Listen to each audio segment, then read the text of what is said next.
Cockroach Janata party ఏం సాధించింది, ఏం చేయబోతోంది, రాజకీయ పార్టీగా మారుతుందా, మారితే ఏ ప్రభావం చూపుతుంది?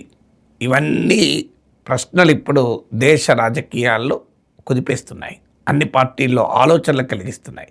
సమాజంలో కూడా చర్చనీయాంశమైంది. ఎవరు ఊహించని పరిణామం ఇది. కానీ ఏం జరుగుతుంది, భవిష్యత్తులో ఏమవుతుంది అది నేను చెప్పలేను. ఇప్పటికైతే రాజకీయ పార్టీ పెట్టే ఆలోచన లేదని దాని నాయకులే చెప్తున్నారు. ఈరోజు రాజకీయ పార్టీల కొరత ఏమీ లేదు. ఉన్న కొరతల్లా ప్రజా ఉద్యమాల కొరత. ఒక ఇండిపెండెంట్ పీపుల్స్ మూమెంట్ కావాలి అని అభిజిత్ దీప్కి ఇంటర్వ్యూలో చెప్పారు. సో రేపు ఏం జరుగుతుందో ఊహాగానాలు చేయలేం. అసలు ఈ కాక్రోచ్ జనతా పార్టీ ఉద్యమం నీట్ ప్రొటెస్ట్ తర్వాత ఉంటుందా అని కూడా చర్చలు జరిగాయి. అవన్నీ అంచనాల వరకే.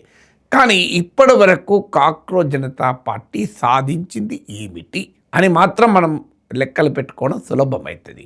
ఏం సాధించింది అని ఆలోచిస్తే మొదటిది, కాక్రోచ్ జనతా పార్టీ ప్రారంభమైంది ఒక పొలిటికల్ సటైర్గా, ఒక మీమ్గా. కానీ సమాజంలో ఉన్నటువంటి రాజకీయ, ఆర్థిక, సామాజిక పరిస్థితులు దాన్ని బలమైన ఉద్యమంగా మార్చాయి. ఒక వ్యక్తి కృషి కాదు, ఒక ఇష్యూ కృషి, ఒక ఐడియాలజీ కృషి కాదు, ఒక సమస్య కృషి. ప్రజల్లో అంత పెద్ద స్పందన రావటానికి కారణం అది మొదటి విజయం. కోట్లాది మంది భారతీయుల ఇమాజినేషన్ను క్యాచ్ చేయగలిగింది. ఇది మొదటి విజయం. రెండవది, ఏ రాజకీయ పార్టీ, అత్యంత శక్తివంతమైన రాజకీయ పార్టీలు పార్లమెంట్లో, అసెంబ్లీలలో బలముండి ప్రభుత్వాలు నడుపుతూ దశాబ్దాల చరిత్ర ఉన్న రాజకీయ పార్టీలు కూడా చేయలేని పనిని కాక్రోచ్ జనతా పార్టీ చేయగలిగింది.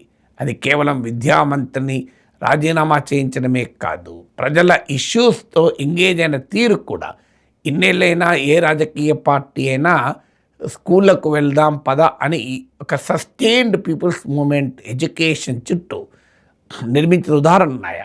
ఉద్యమాలు నడపలేదని అనడం లేదు, పోరాటాలు చేయలేదని అనడం లేదు, ఇష్యూను పట్టుకోవడం లేదు. కానీ రాజకీయ పార్టీలకు వచ్చే వరకు ఏమవుతుందంటే సింగిల్ ఇష్యూతో ఉండవు. ఇవాళ ఒక ఇష్యూతో ఉండడంతోనే వేరే ఇష్యూలు ముందుకు వస్తాయి, పాలిటిక్స్ ముందుకు వస్తాయి. కానీ cockroach Janata party established political parties చేయలేని పనిని చేయగలిగాయి. ఇది రెండవది. మూడవది ఏంటంటే, పవర్ ఆఫ్ ద పార్లమెంట్ కన్నా పవర్ ఆఫ్ ద స్ట్రీట్ బలమైంది అని నిరూపించగలిగాయి.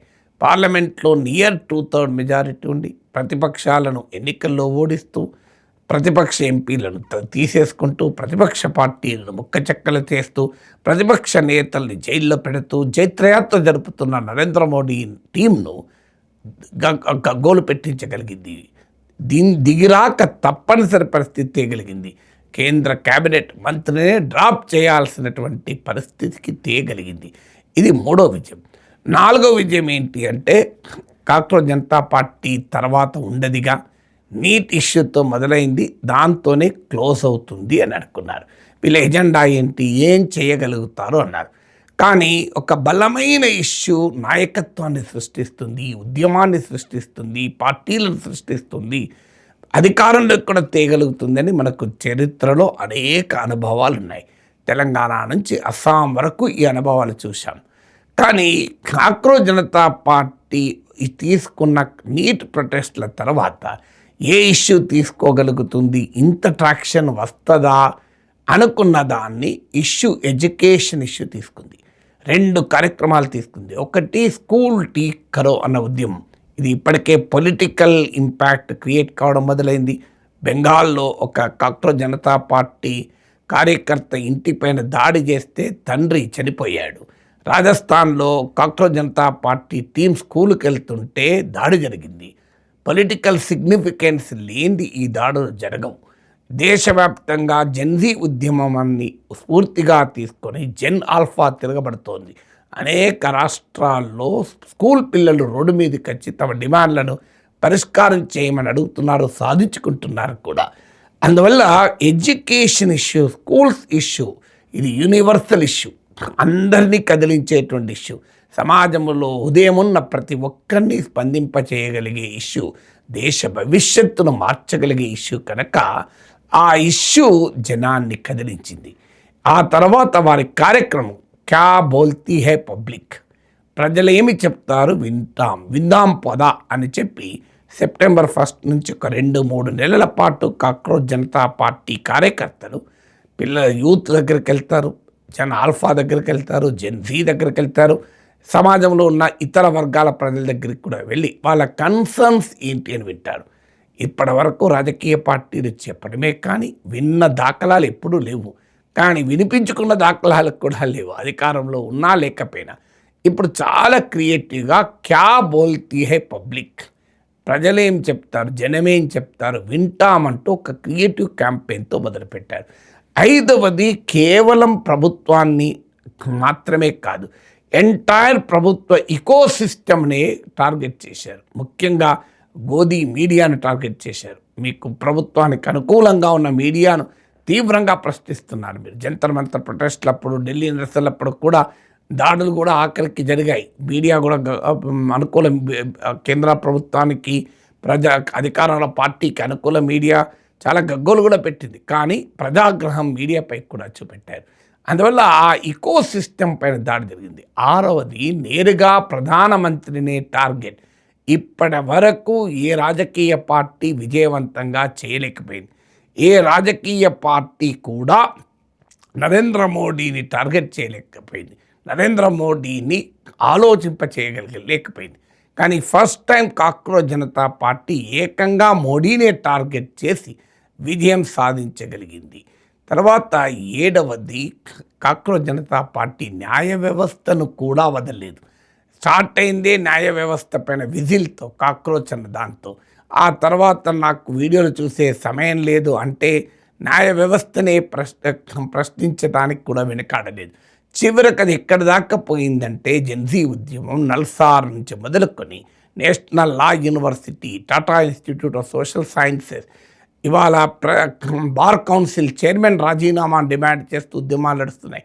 చీఫ్ జస్టిస్ ఆఫ్ ఇండియాను మాకు చీఫ్ గెస్ట్గా అవసరం లేదని విద్యార్థులు తిరగబడ్డారు. ఫైనల్గా చీఫ్ జస్టిస్ కూడా హుందాగా స్పందించాల్సిన పరిస్థితికి తీసుకొచ్చారు. ఆ రకంగా సమాజంలో అన్క్వశ్చన్డ్ ఇన్స్టిట్యూషన్స్ను కూడా, అన్అసేలబుల్ ఇండివిజువల్స్ను కూడా కాక్రోచ్ ఉద్యమం ప్రశ్నించగలుగుతోంది. 8th ఆస్పెక్ట్ ఏంటంటే హై స్పీడ్ ఆఫ్ ఈవెంట్స్తో మ్యాచ్ కావడం. మీరు గమనించండి, ఈ మొత్తం ఉద్యమం 100 days కూడా కాలే మనకు సరిగ్గా. ఈ 100 రోజులు కరెక్ట్గా డేట్ గుర్తులేదు, కానీ జంతర్ మంతర్ ప్రొటెస్ట్లు మాత్రం June 6th స్టార్ట్ అయ్యాయి. సో అంతకు ముందు మీకు 20 days ముందు మీకు కాక్రోచ్ మీమ్ బయటకు వచ్చింది. అంటే నియర్లీ 100 days కొద్దిగా అటు ఇటు. ఈ 100 రోజుల్లోనే ఎన్ని డెవలప్మెంట్ జరిగాయి ఒక్కసారి ఆలోచించండి. 100 daysలో ఎన్ని డెవలప్మెంట్ చూడండి. Chief justice of India youth యాక్టివిస్టులను కాక్రోచ్లతో అనడంతోనే మీమ్తో ప్రారంభమైంది. వితిన్ 100 days జంతర్ మంతర్లో ప్రొటెస్టులు మొదలయ్యాయి. లాఠీ చార్జీలు, పెల్లెట్ గన్ల ప్రయోగం జరిగింది, హంగర్ స్ట్రైక్లు జరిగాయి. ఫైనల్గా కేంద్ర ప్రభుత్వ ప్రతినిధులు చర్చలు జరపాల్సి వచ్చింది. ఎడ్యుకేషన్ మినిస్టర్ డ్రాప్ చేయాల్సి వచ్చింది. అక్కడితో ఆగకుండా మళ్ళీ ఇప్పుడు స్కూళ్ళలో ప్రొటెస్టులు, జనాల్ఫా మూమెంట్ జరుగుతోంది. స్కూల్ టీ కరో ఉద్యమం నడుస్తోంది, దానిపైన దాడులు జరుగుతున్నాయి. సో మీకు కంటిన్యూస్గా వితిన్ 100 days యాక్షన్ ఫీల్డ్ కార్యక్రమాలు 100 రోజుల్లో ఒక మూమెంట్ ఈ స్థాయిలో రిజల్ట్ సాధించడం అనేది అనూహ్యం. కోట్లాది మంది ప్రజల దృష్టిని ఆకర్షించింది. నేషనల్ మీడియాలో హెడ్లైన్స్ అయింది. పార్లమెంట్ను స్తంభింపజేసింది వితిన్ 100 days. మీరు గమనించండి, ప్రభుత్వాలను తలకిందులు చేయగలిగేలా ప్రధానమంత్రులు సైతం దృష్టి పెట్టాల్సినటువంటి స్థాయిలో రాజకీయ పార్టీలే తమ నరేటివ్లను, తమ విధానాల్ని, తమ డైరెక్షన్ను, తమ మెథడ్స్ను పునరాలోచించే స్థాయిలో 100 రోజుల్లో ఈ మూమెంట్ ఇంత ఇంపాక్ట్ను క్రియేట్ చేయగలిగింది. 9వది ఆన్లైన్లో ఉండేది ఆఫ్లైన్లో ఉండదు. ఆన్లైన్ రియాక్షన్ వేరు, ఆఫ్లైన్ రియాక్షన్ వేరు అని చాలాసార్లు అనుకుంటారు. ఈవెన్ ఇన్ఫ్లుయెన్సర్ల విషయంలో కూడా చాలామంది అనేది వీళ్ళు ఆన్లైన్లోనే ప్రభావం చూపుతారు, ఆఫ్లైన్లో చూపరని. కానీ ఆన్లైన్ ఆఫ్లైన్ రెండింటికి లింక్ ఉంటుంది అనేది ఈ ఎన్నిక ఈ ఈ ఈ మార్పులు పరిణామాలు రుజువు చేశాయి. నేను 2007లో ఫస్ట్ టైం ఎమ్మెల్సీగా పోటీ చేసినప్పుడు నన్ను కూడా అలాగే అన్నారు, టీవీలో కనబడితే ఓట్లు పడతాయా, టీవీలో కనబడితే గెలుస్తారా, టీవీలో మాట్లాడితే గెలుస్తారా అన్నారు. కానీ ఏం జరిగింది? టీవీలో మాట్లాడే గెలిచాను. ఎందుకు? టీవీలో మాట్లాడడం వల్ల గెలవలేదు, నేను మాట్లాడిన అంశాల ప్రాధాన్యత వల్ల గెలిచాను. ఆ అంశాలను ప్రజలు ఓన్ చేసుకోవడం వల్ల గెలిచాడు. 2021లో నేను పోటీ చేసేటప్పుడు నా పైన ప్రధానమైన అటాక్, ఈయన యూట్యూబ్లో ఉంటాడు అని ఎగతాళి చేశారు. ఈయన యూట్యూబ్లో ఉంటాడు, ఈయనకెవరు ఓట్లు వేస్తారని. కానీ 58,000 ఓట్లు first preference, 70,000 above second preference ఓట్లు తెచ్చుకోగలిగాను. ఇక కాక్రోచ్ జనతా పార్టీ గురించి వేరే చెప్పాల్సిన అవసరం లేదు. ఒక ఆన్లైన్ ఆఫ్లైన్లో ఢిల్లీలో లక్షల సంఖ్యలో యూత్ను సమీకరించగలిగింది. అది 9వది.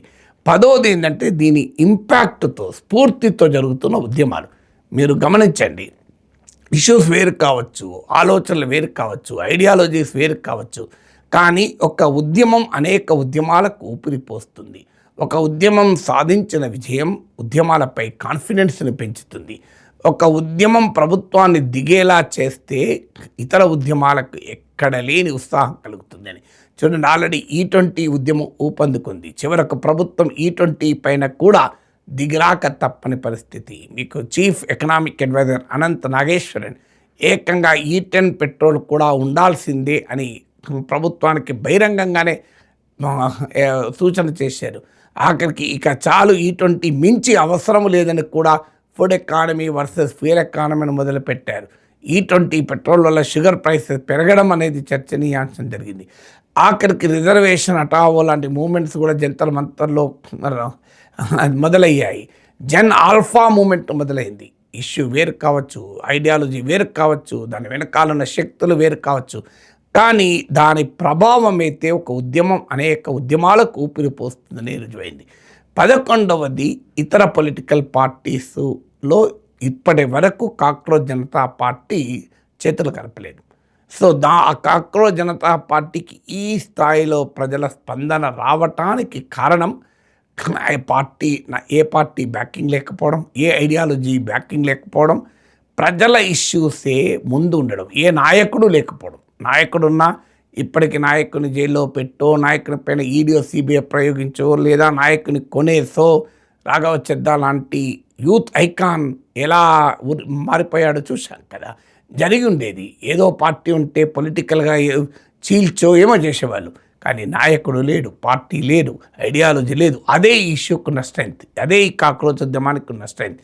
దాన్ని ఇప్పటి వరకు కాపాడుకోగలిగారు. అందుకే జార్ఖండ్లో ఉన్న ప్రొటెస్టులు చూసాం. మీకు ఇండియా కూటమి ప్రభుత్వానికి వ్యతిరేకంగా పంజాబ్లో ఆమ్ ఆద్మీ పార్టీ ప్రభుత్వం ఉండగా కూడా మీకు జనాల్ఫా మూమెంట్లు మనం చూస్తున్నాం. అందువల్ల కాంగ్రెస్ పార్టీలో కలవండి, రాహుల్ గాంధీ నాయకత్వంలో పోరాడండి అని కాక్రోచ్లకు సలహాలు ఇచ్చిన వాళ్ళు కూడా ఉన్నారు. కానీ అది ఏమీ జరగలేదు. అది ఒక పాజిటివ్ అంశం. ఇండిపెండెంట్గా ఒక పబ్లిక్ మూమెంట్, పీపుల్స్ మూమెంట్ ఉండడం ఒక ఇంపార్టెంట్ అంశం.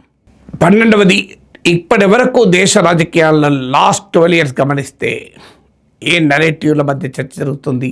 హిందూ, ముస్లిం, దేశభక్తి, దేశద్రోహి. ఈ చర్చకు భిన్నంగా స్కూళ్ళు, పరీక్షలు, పిల్లల భవిష్యత్తు, వీటిపైన చర్చ జరుగుతోంది.